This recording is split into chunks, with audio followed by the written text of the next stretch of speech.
Hi, I'm Jayme Poisson.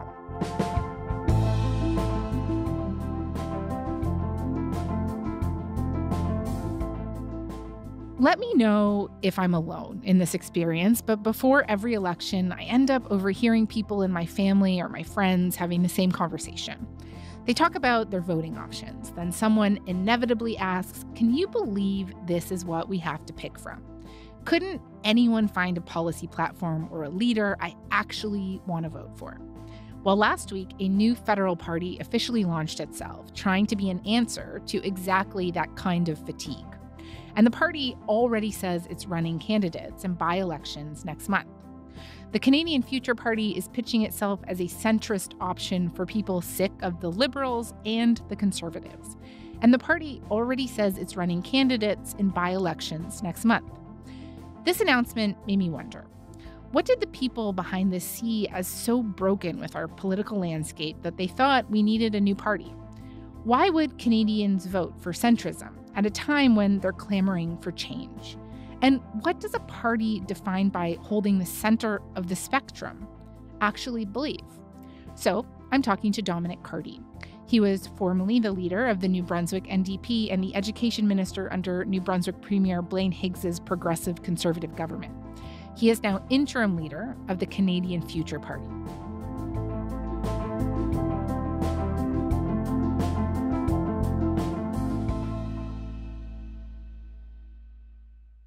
Mr. Carty, thank you very much for coming onto Front Burner. Thank you so much for having me on the show. Much appreciated. So your party is billing itself as a home for Canadians who are, quote, politically homeless. And can you describe for me who this potential voter is to you? Like, who have they voted for in the past? And how do you think they feel as they look around Canada's political landscape right now? Well, our slogan is not left, not right, but forward. And that sort of sums it up, that you get about 70% of Canadians who say that they are broadly in the middle, that they are socially liberal, really not particularly interested in who's in love with who or any of those personal questions, don't want to interfere with what a woman does with her body.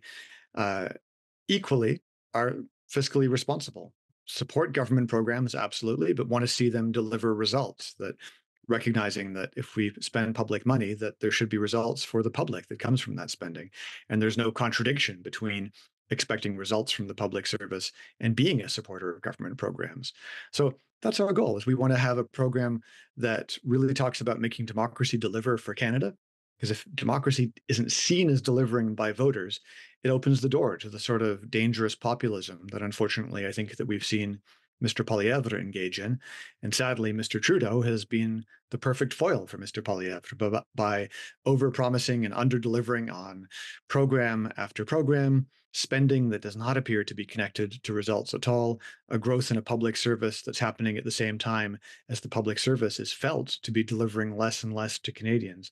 So we think that there's a need for bravery to look at some real restructuring of the programs that we have, to look at what works and what doesn't work in our government, and to do all of that in a value package that is very clear about where we stand in terms of being strong supporters for the Western model of liberal democracy, small L liberal, and supporting individual freedoms, collective responsibilities, and standing up for democracy at home and abroad.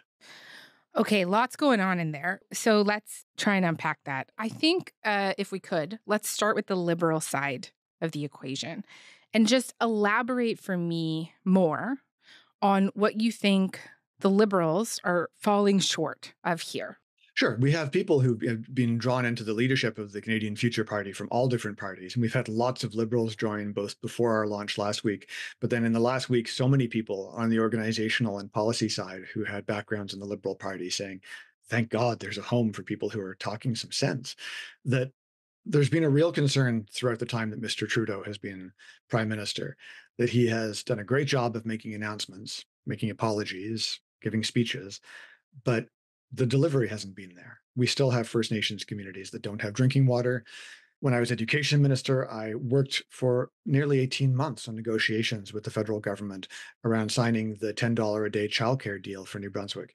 And at that point, it was clear that that program was going to need substantial additional investment from the feds at the most 2 years after it was signed. when I heard the feds then turn around and try and blame the New Brunswick and other governments for not really supporting the program because they were making those demands that they knew were going to come, that was the sort of cynicism that I'm talking about, where efforts by provinces to work with the feds were spun back at them as the federal government attempted to turn it into a political issue where they could claim that, in this case, progressive conservatives didn't support childcare. It's the politicizing of social programs rather than delivering on the promise of social programs that is my biggest concern with the Liberals. That we've got multiple programs that are being announced with insufficient funding, insufficient planning, and when we roll out government programs that aren't planned and aren't funded, it increases cynicism about those programs, which makes it more likely that we get a hardline right wing reaction to that, saying government shouldn't be involved in these areas. Let's just cancel them all. So I think Mr. Trudeau's team are actually responsible for some of the biggest moves towards an anti government perspectives that Canada has ever seen, unfortunately. And I don't even know if they realize it. But the fact they don't is why this new party, I think, is needed.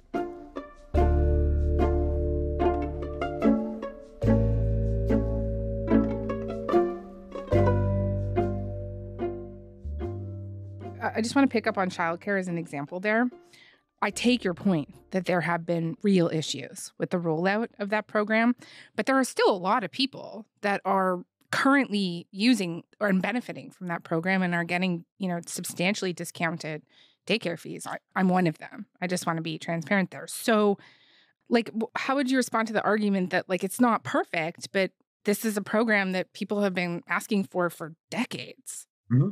And many of them still don't have it. You have it, but lots of people don't. And here in New Brunswick, we have thousands of families that were asking for subsidized spaces and see their neighbors, folks like you, who were lucky enough to be able to get a subsidized spot, and they can't access it, but they're paying the same amount in taxes. Mm-hmm. So it's not fair to have a universal program that isn't universal.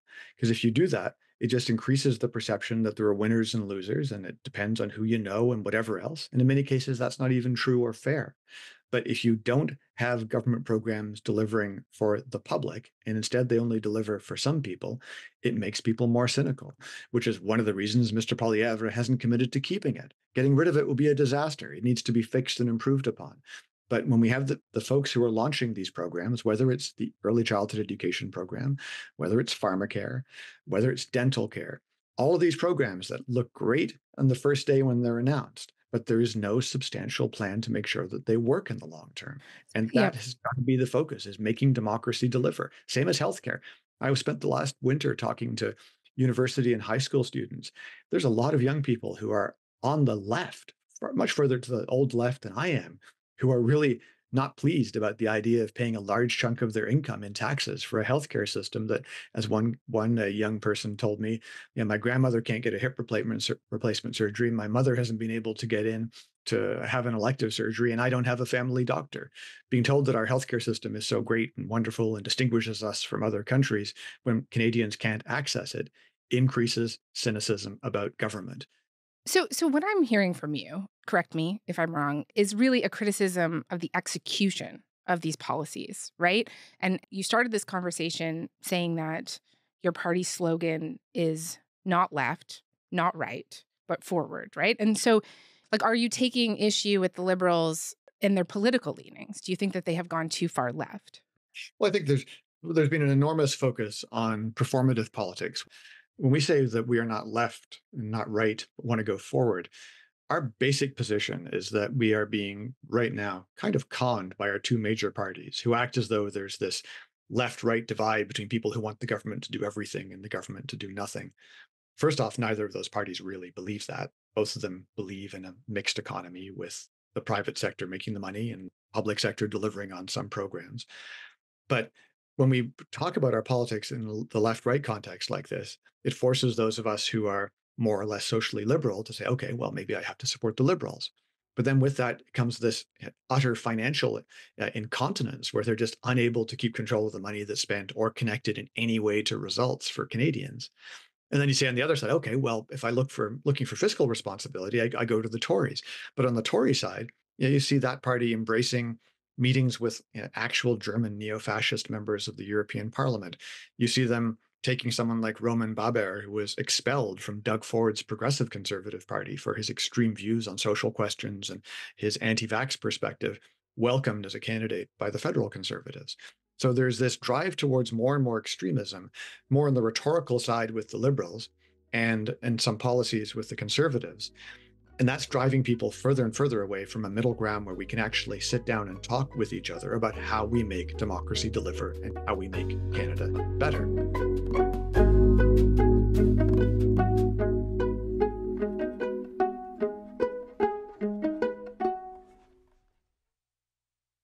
Let's talk about the Conservatives and Mr. Poilievre right now. They have a huge lead in recent polling. Abacus has them at 20 points above the Liberals. And just how would you explain that level of popularity, if not that they're putting forward a vision or brand that's actually exciting to a decent amount of Canadians?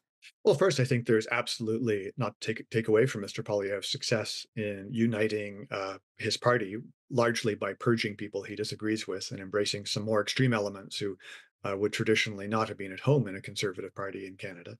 But he is also benefiting from a level of exhaustion with Mr. Trudeau that's leading many people to say anything but Mr. Trudeau at this point. And that's not just people on the right going on about vaccines and mandates or whatever. It's people in the center and even on the left saying that, again, this guy promises but doesn't deliver. He spends money but doesn't deliver. He apologizes but doesn't deliver. So there's a clear demand for change in the country right now. The question is Mr. Poilievre an acceptable change?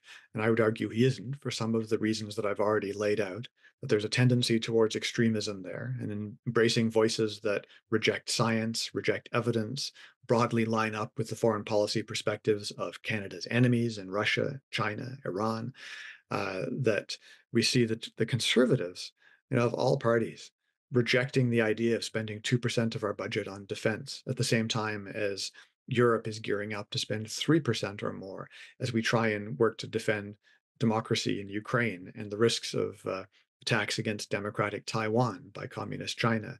A long list of foreign policy challenges. And Mr. Poilievre's position apparently is just to stay out of that and say that that's not going to be Canada's fight.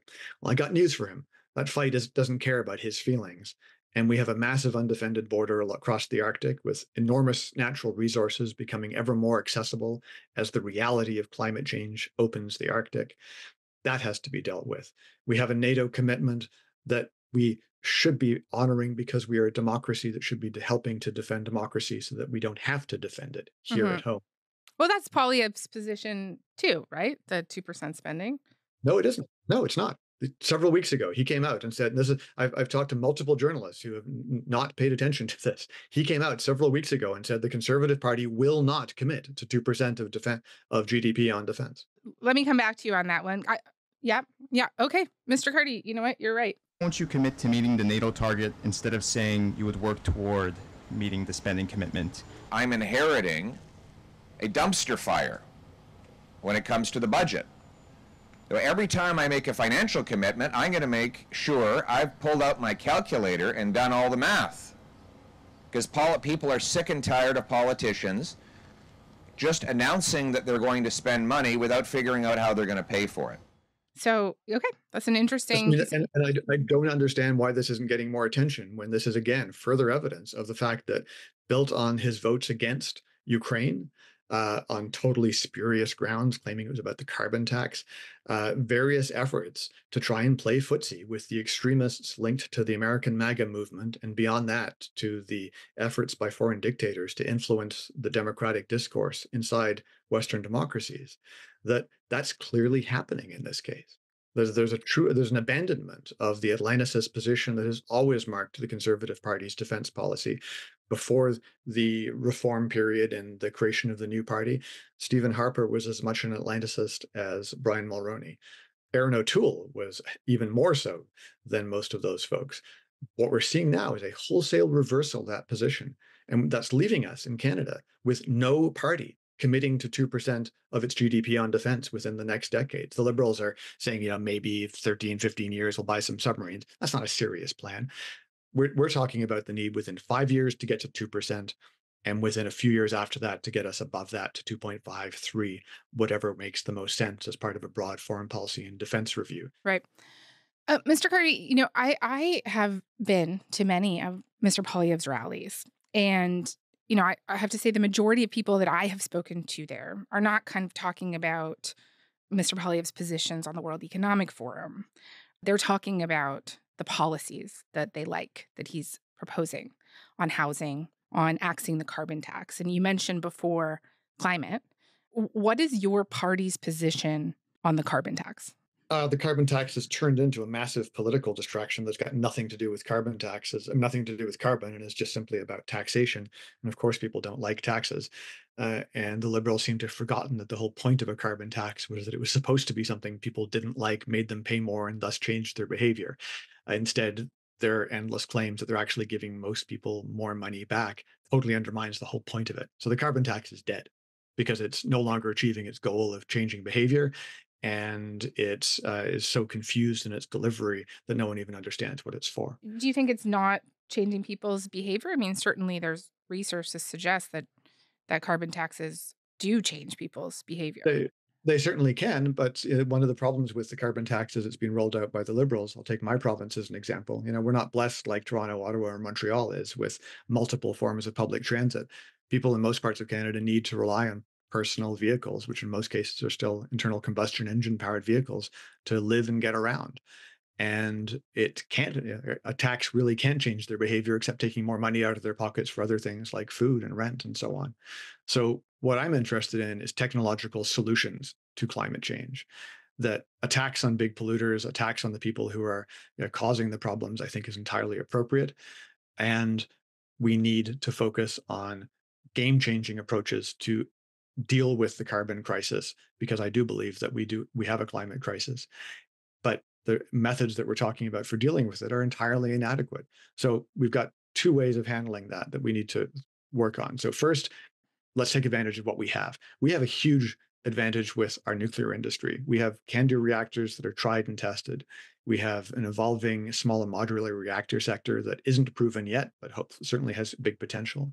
But if we're serious about getting carbon emissions down, let's get reactors built in Canada. Let's export them to as many democracies as we can to get climate emissions down as fast as we can. Simultaneously, let's have incentive-led programs to drive the creativity of the market to come up with climate solutions. It's not directly on CO2 emissions, but in terms of making a better world, some of the tech that's being used to start cleaning up the garbage patches in the world's oceans, some of those ideas have come from teenagers in junior high and high school science competitions. We need to be using that same power for the government to say that, if someone's got a clever idea that they can show they can monetize and clean up the earth, that we should have prizes for that.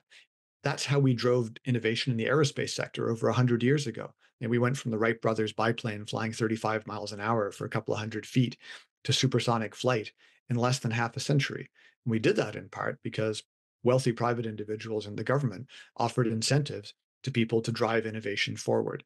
And rather than being terrified of climate change and talking about only how we can mitigate it and what we can do to reduce our quality of life to deal with it, we need to be talking about how we can expand good green practices with new technology to fix these problems and critically to help export them to other countries that need our assistance because they're not yet as well developed, don't have that capacity. We need to take advantage of our privileged position as a wealthy, safe, at this point, corner of the world and be a driver for technological change and innovation, something we have really fallen down on. How is what you're saying different than what the conservatives are saying around climate change? Like, for example... They don't even say it's real. No, well, many conservatives do say it's real. Is Mr. Poilievre saying that climate change is real and it's going to be a priority for his government? I haven't heard that. I mean, we certainly haven't seen any real policy from them right now. I think that's fair. But certainly we have heard many conservatives talk about what you just talked about with technology, right? With carbon capture. But many experts say relying on tech that doesn't exist yet is just like a fantasy or a gamble. Well, the tech does exist. Nuclear power has existed since the 40s. But going back to your point about conservatives, the Conservative Party isn't saying any of these things. So that's not the case. There is no party saying this. There is no party saying let's get to 2% on defense. There's no party saying we need to open the Canada Health Act to allow for greater competition under a single payer system. There is no party talking about massive focus on nuclear power to help us get deal with the climate crisis. Again, the Conservative Party doesn't even accept that climate change is real. Forget about anything else.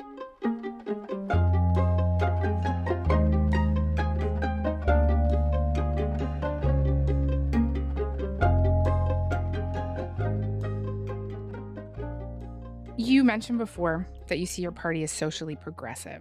And what does that mean to you? Like, what specific social issues would you say set you apart from the Conservatives?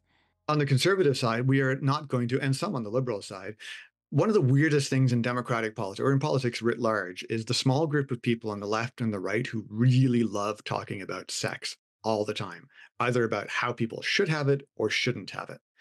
My perspective is, as a good Canadian coming from the Trudeau senior tradition of politics has no affair in the bedrooms of the nation, government has no business in the bedrooms of the nation, is that should be our policy. We should be defending people's rights to live the lives they choose, to love who they want, and to ensure that there are proper protections against discrimination, harassment, and so on. But otherwise, we need to reestablish a private versus a public sphere and to stop going on about who people are sleeping with all the time. It's not relevant to making our healthcare system better, to making sure Canada's democracy is better defended. So having small extreme groups barking at each other, dominating public discourse, is a complete distraction. So I am tired of listening to Conservatives trying to frighten people about, a tiny number of trans kids in this country, and making that sort of the central issue for government. Yeah. Let me get I just want to get some clarity from you on that. Okay. So just first, Sure. Poilievre has said that he backs banning trans women from women's sports, change rooms, and bathrooms. He said, quote, female spaces should be exclusively for females, not for biological males. And he added that a lot of those spaces are controlled municipally and provincially, not federally. Mhm. I just want to point out that using that term biological males or biological females is dehumanizing for a lot of trans and non-binary people who would tell you it's dangerous and leads to real violence. And do you agree with Poilievre's stance on this issue? Where do you stand on that specific issue? Well, I think if you look at my record, I'm partly responsible for triggering the national conversation about trans kids, because I signed Policy 713 in New Brunswick that reflected federal human rights law and applied it to the New Brunswick education system in terms of protecting the rights of those trans kids. There are absolutely, I think, issues around people, and I don't accept that saying someone is male or female is dehumanizing. Humans are male or female, and there are some intersex, and again, all to the point that we start going down this rabbit hole of spending all of our time talking about minor differentiations between people. I don't care. Humans are humans, and they should be allowed to love who they love without bothering by the state. That's it. Our education system is purely provincial in our Constitution. So when a federal politician like Mr. Poilievre weighs in to try and score political points by going after trans kids, or when Mr. Trudeau weighs in on a provincial area of responsibility to try and defend trans kids, both of them are playing political games on a subject that literally is not their job. That they can express their sentiments as human beings or citizens, that's fine, but federal versus provincial jurisdiction matters. And if we get to a point where the federal government has achieved all of its goals in terms of defending our country and making sure our tax system works well and our healthcare system is working well across the country, because that's an area of shared jurisdiction, then maybe there'll be time to start mucking around with the edges of the Constitution. But I don't think that's going to happen in our lifetime.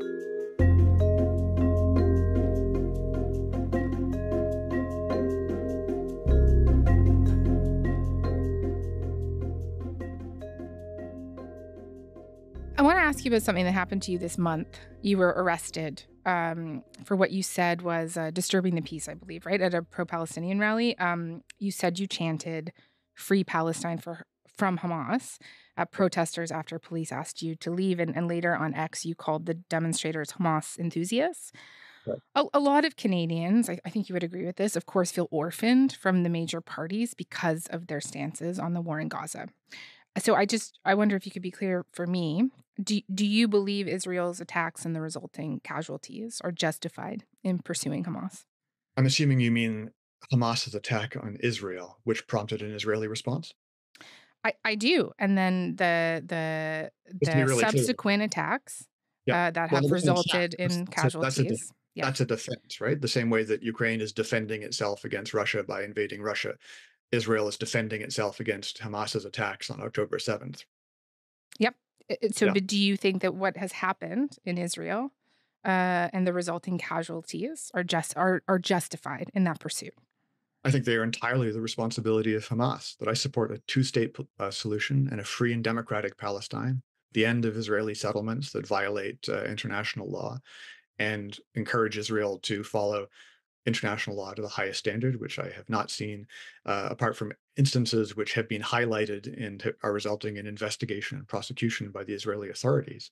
What I see is a democratic state responding to an aggressive attack against civilians launched by a hardline, right-wing, fascist religious movement that violently oppresses Palestinians of different political orientations, violently suppresses gay, lesbian, trans, bisexual Palestinians, and is leading Palestine, the Gaza Strip at least, to be a horrible place to live before October 7th for anyone who wasn't part of the incredibly wealthy group of organized criminals who run Hamas. And I used the word Hamas enthusiasts for the protest where I was arrested because those folks were wearing Hamas t-shirts, wearing Hamas headbands, chanting in favor of Mr. Haniyeh, who had been assassinated by Israel, I believe the day before that event happened. And were busy trampling on an Israeli flag and chanting genocidal slogans. So there is absolutely room to be pro-Palestine. I am pro-Palestine. Being pro-Palestine starts with Palestine being freed from a fascist government that currently is squatting in its territory. I hope that happens rather than later, just like I hope all victims of vicious religious and ideological dictatorships are freed from oppression by those governments. I think democracy is a system of government. Sorry, I don't mean to interrupt you. I just want to say, I was not at the protest that you were at, obviously, but I have covered quite a few of them here in the Greater Toronto area and in Montreal. And it has been my observation that, of course, there are outliers at these protests, but that the majority of the people protesting are protesting peacefully, and that their focus is really on the plight of Palestinians. I believe that the health authority there is now saying that the death toll is over 40,000 people. So I just want to, I just want to, that death toll.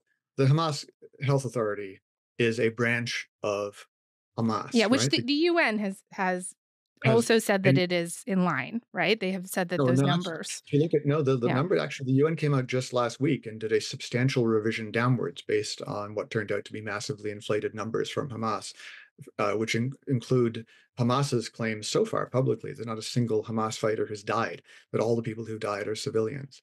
And the civilian casualty in Gaza is horrifying. But those casualties are caused in large part by Hamas, who refuses to allow people to leave. When Israel drops leaflets saying this area is going to be bombed, you've got X hours or even days to leave, Hamas doesn't let them leave. Hamas has said publicly that looking after civilians is not their job. It's the job of, bizarrely, the Israelis and the international community. They're on record saying that. So Hamas has absolutely no concern for the civilian population of Gaza, is on the record saying that, and they bear responsibility for this and the previous conflicts they've initiated. And I hope that this war, if it has any positive effect, is to end the rule of Hamas so that Palestinians can actually have a government they voted for. They never even voted for Hamas. Hamas seized power and overthrew the Palestinian Authority, who was the legitimately elected government of the Palestinian territories in the West Bank and Gaza back over nearly 20 years ago now. So Hamas is an illegitimate organization which has an illegitimate claim on power, using illegitimate means to act as a terrorist organization. I look forward to their end as quickly as possible. Okay. I'm just going to pause for 1 second because I do have one more question, but I just want to make sure for our listeners that we get that number from the UN. I just want to make sure that we have it just for everybody listening. Well, we have to accept, regardless of, too, the UN has no independent ability to collect data on the ground. The data comes from Hamas, who have a decades-long history of lying about it.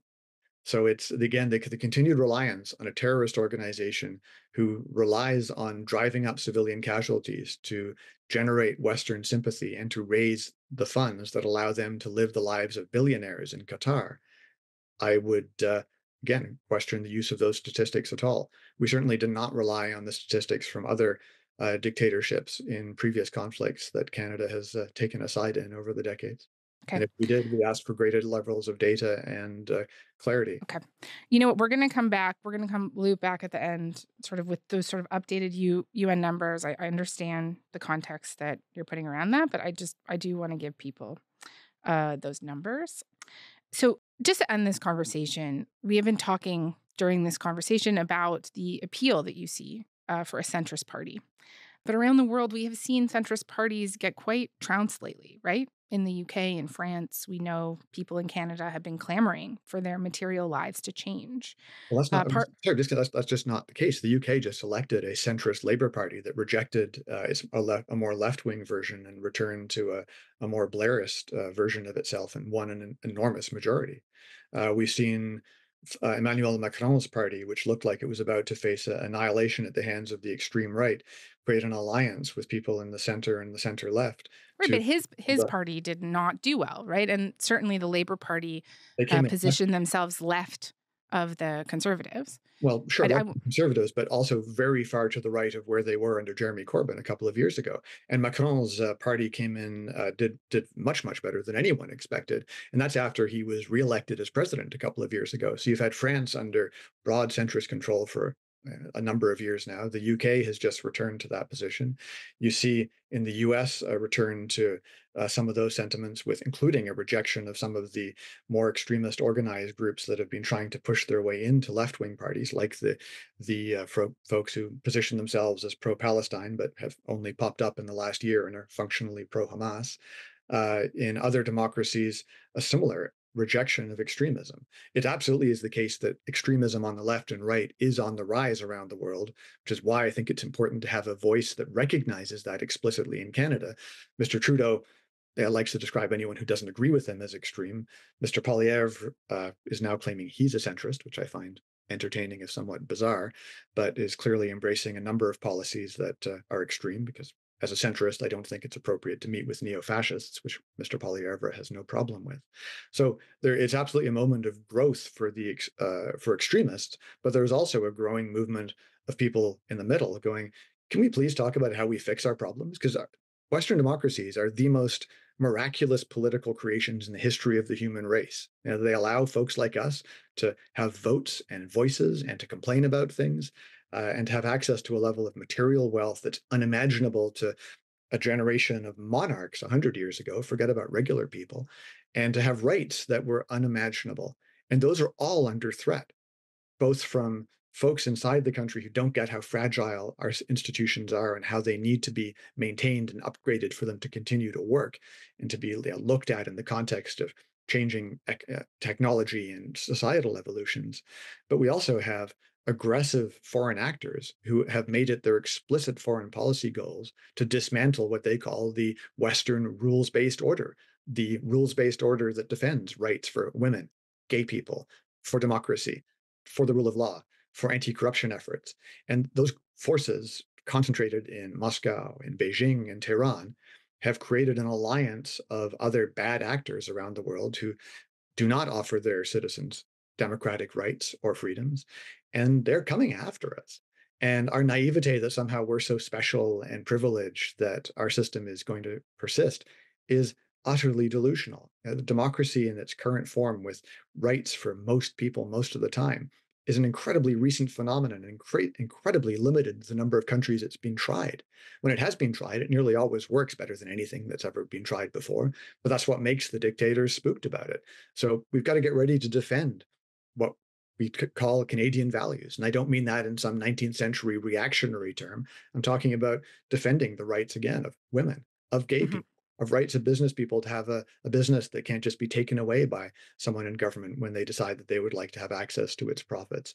A rules-based order where you've got some reasonable confidence that you're not going to be arbitrarily arrested for something foolish, where the law is applied evenly. I sort of cite that 12 years ago, I spoke against, when I was NDP leader in New Brunswick, I spoke against First Nations blockades of roads that were limiting access to hospitals and schools because it's illegal, nothing else. I spoke against the convoy because blocking streets without a permit in the middle of a public health crisis and doing all the other things they did, it's illegal. That's all that matters. The Palestinian protests, they're illegal if they don't get a permit. That's all that matters. We've got to have the law enforced evenly for everyone as the precondition for a decent society. And we've drifted away from that. Okay. Mr. Carty, I want to thank you very much for your time today. And I do want to come back with that number. I just think it's important. I understand that you've responded to it, but in a May 6th report, the UN it said that 34,735 Palestinians had been killed in Gaza since the war began. So I just want to put that on the record. Yeah, for sure. And again, as long as it's then there is no, I want to also be really clear on the record that the deaths of any civilians is a tragedy. And if Hamas had not attacked Israel last October 7th, this war would not have happened. And ultimately, we have to look at people who start wars. Wars are a horrible feature of human nature. We need to do everything we can to reduce them. The Western rules-based liberal democratic system has reduced conflict to a lower level than just about any point in recorded history. But in this case, we are talking about a hardline, right-wing, bigoted organization that is well known and has a history of manipulating figures and data to advance its own goals. And I just would hope that we wouldn't be part of enhancing their ability to mislead the broader public, because that is absolutely one of their goals, and they've been very successful at it. And if you look at some of the revisions to casualty figures, I believe it was 10 days to 2 weeks ago, you'll see the UN dropping down after a claim of an attack on a school that killed 100 people, because Hamas casualties within 2 seconds. Several hours later, it was dropped down to 40. There have been multiple revisions downwards because Hamas lies, and they lie to gain money and sympathy from folks like us. Yeah, I'll just note our producer saying he can't find any of that right now, but I want to thank you. I feel like you and I could keep going for a long time, but we have. Thanks for the chance to chat. I really appreciate it. Yeah, thank you so much. Really appreciate it.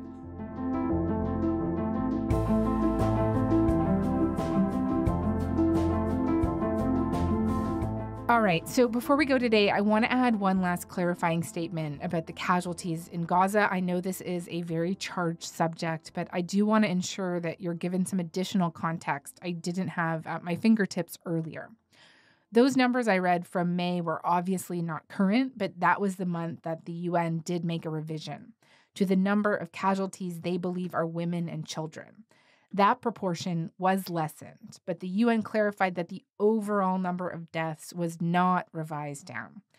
The UN this week acknowledged the Gaza Health Administration's total of over 40,000 Palestinians killed. Mr. Carty, of course, disputed the reliability of the Hamas-run health ministry's numbers, as Israel does, but many experts do consider these numbers reliable, given the ministry's access and because of its accuracy in the past.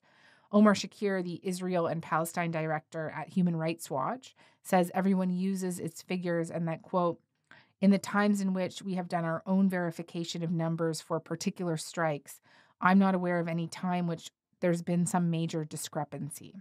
Finally, our team also looked further and was unable to find the UN revising the death toll from a recent Israeli attack on a school. We reached out to the Canadian Future Party for clarity, but did not hear back by press time. Okay, that is all for today. I'm Jayme Poisson. Thanks so much for listening. Talk to you tomorrow.